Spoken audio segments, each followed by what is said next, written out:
Well, today's the day. We broke somebody's fence. Make sure you watch the full video to see what happened. Hello everybody and welcome back to another Middlesex tree video. Today we're going to be working at two locations and we are going to start the day in this cul-de-sac in Killingworth, Connecticut. Today's mission is to cut back some of these trees and branches that are hanging over the fence, grass, and pool area. And here's the men of Middlesex Tree rolling up. Let's get into place and let's get set up. Hey, it's a steep hill, dude. So we could flip the machine. But I gotta show you, Willie's backing in now. You're gonna grab a small saw. See all this line of trees leaning over the pool? Yeah. We're doing them and we're gonna try to dump as many as we can. But see all this small? Yep. All this underbrush has to go because we have to be able to dingo in here. All the way out. You take all this and make dingo piles, okay? Yo, see these rocks? Move those and then look, we're gonna pile this brush up back here. Stuff it all the way in there, okay? And make a brush pile. And then you see all the chopped firewood? Yeah. The firewood logs go there. And then look, I'm gonna have Josh go up and take that branch, put a rope in it, send it, and then send it, you know what I mean? Yeah. Once it's open, we're just gonna start yanking them. The more around the house you get, the steeper it is. Let's go out this way. And here comes Chaw. He's going to be doing a little climbing today. And here we go with the first few cuts of the day. Josh is going to clean up the lower, small branches, and Eric is going to start to clean up for the path to get the dingo in and out. Meanwhile, Chaw is going to make his way up the tree. We're going to be clearing the debris quickly today because as in most cases, we don't have a whole lot of room to move around machinery and we need to keep everything clean to get it in and out.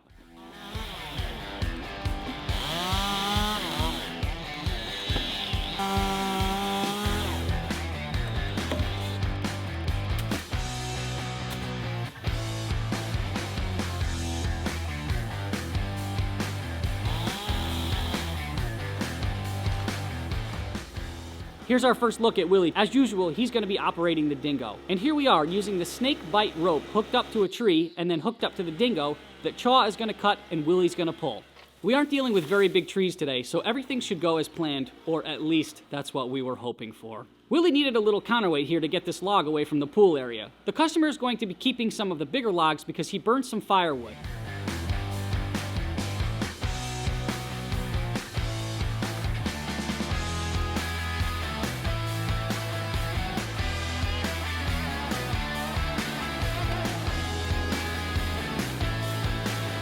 The tulip, I still think the top's got to come out the tulip. Yeah. But with that oak limb gone, that'd make a nice hole to put it. To put what? That tulip top. Yeah. I think there'd still be room to come this way too. I would want to rig it either way just because I don't want it to come back and hit this.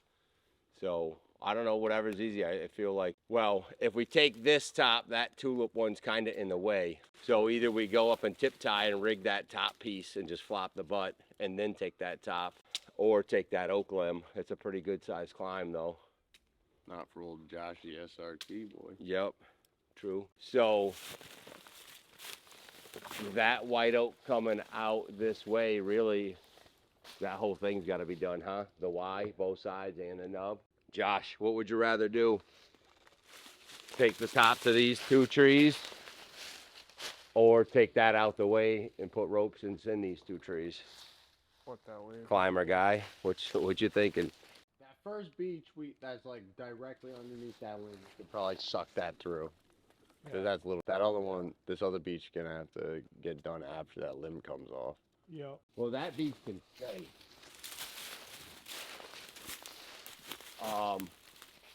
I'm almost inclined to put a rope in it and yank the out of it, and then if there's something to go up and prune off after, go do it. Okay. I think it's far enough that way it's not going to come smash the fence. Yeah. I say shoot a rope in it and can send it right on top of that. And well, here we go. This is the first time in a year and a half that I have worked with the guys from Middlesex Tree and I've seen a small accident. Sometimes things happen and luckily it wasn't even close to a major accident.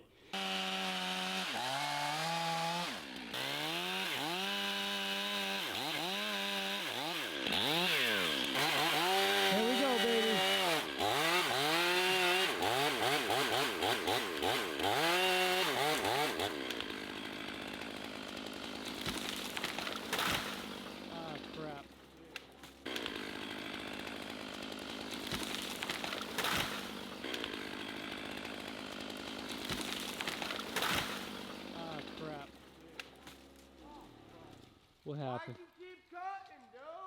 Not good, huh?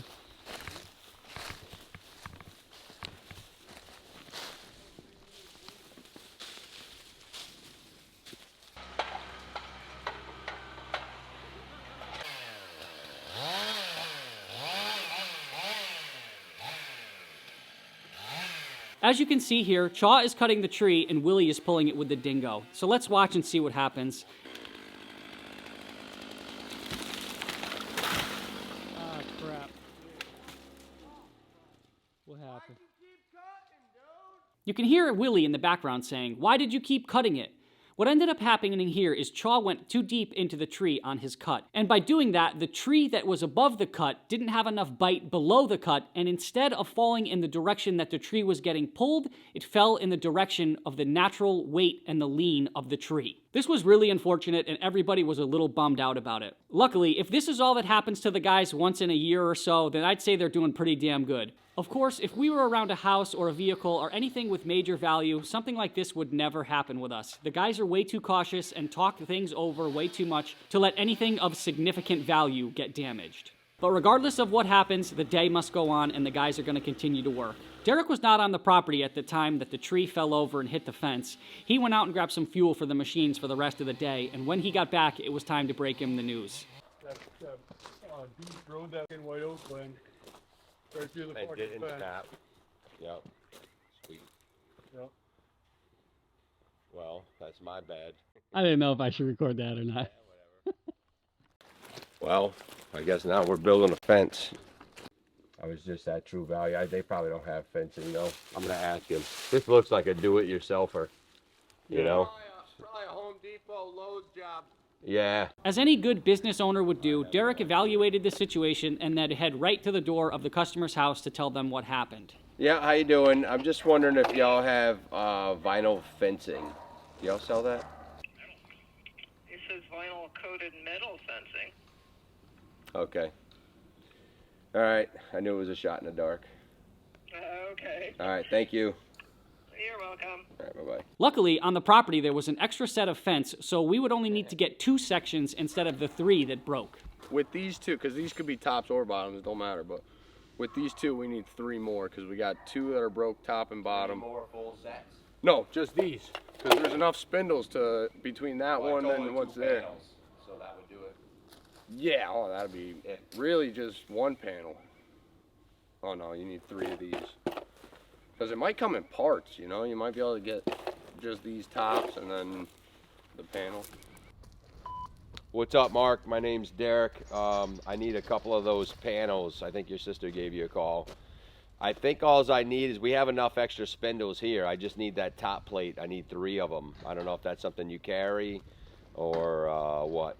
860-304. Check out this shake shot. Here is Chaw making the last couple cuts of the day on this small tulip tree. And as you can see from the drone view, this tree hangs over at least half of the pool. Wow, did you see the shake on that? Now let's watch that again. Notice how he moves the saw away from his body while he hangs onto the tree with the other hand as it's shaking. Damn, that was a great cut. Now that mostly everything is on the ground, it's time to start moving more of the brush to the back and the firewood logs into the pile for the customer so that he can burn them. We've got a few small cuts to make, so let's handle those and let's start to wrap up the day here.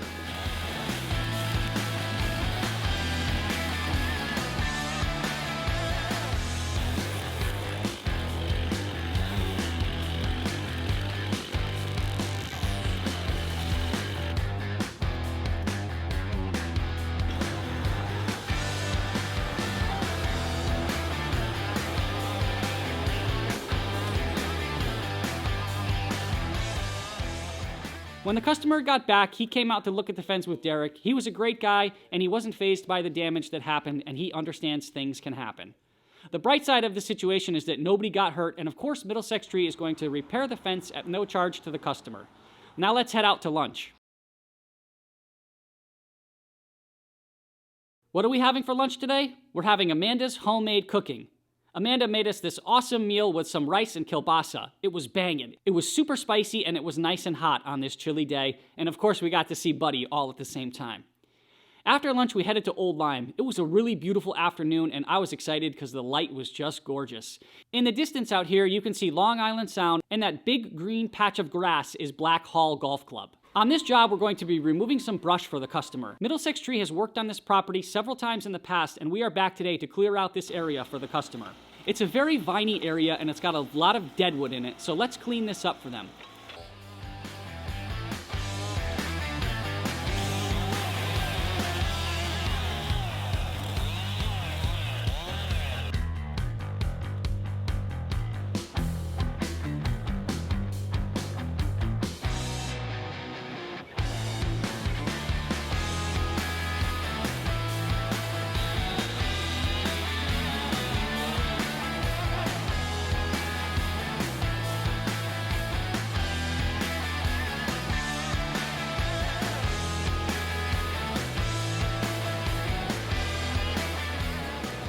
We're also going to be cleaning around the base of some trees on the property as well. Here's Willie trying to grab this Widowmaker out of the tree. He was thinking he could pull it down with the dingo, but it just had a little bit too much bite up top, so we got to get the chainsaw, put a slice in it, cut that bottom, and down she goes.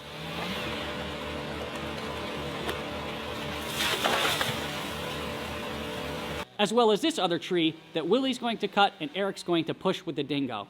Now let's get everything cleaned up and think about getting out of here. It's getting very cold as the sun goes down, and I know the boys were looking forward to going home and getting into some warm, comfy clothes.